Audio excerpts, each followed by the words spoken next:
字节跳动这个剪辑软件为什么缩选语言里没有台湾繁体字，呃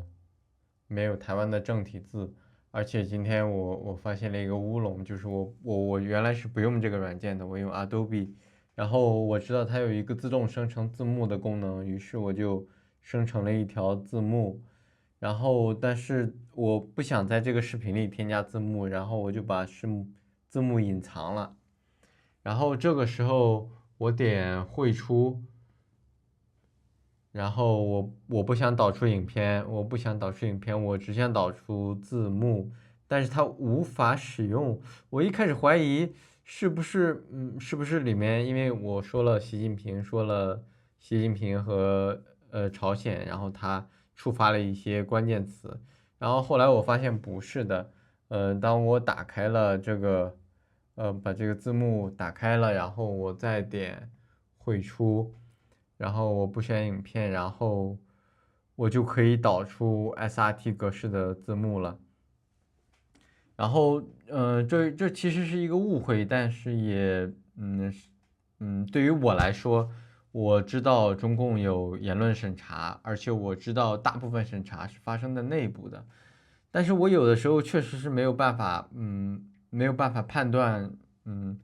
他们他们没有一个相对来说审查的标准，所以会让我感觉到很紧张。如果我用字节跳动海外版的这个软件剪辑了一些，中国的网信部门不喜欢听的，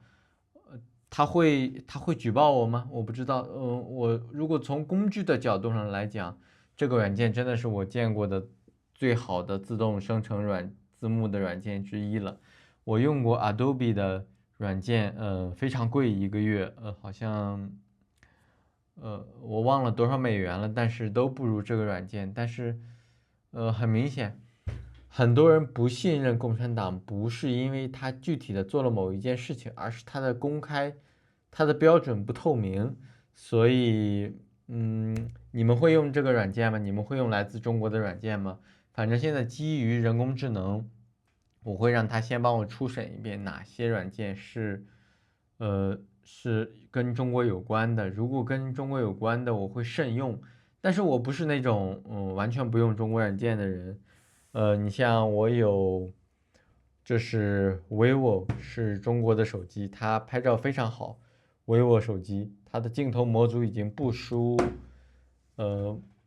不输 iPhone 了，在大多数情况下。我还有 DJI 的麦克风，然后同样的我也有，这是小米的智能眼镜，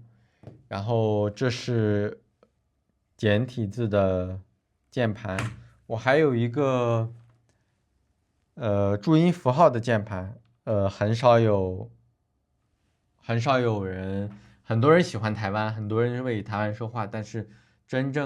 我觉得真正的像我一样，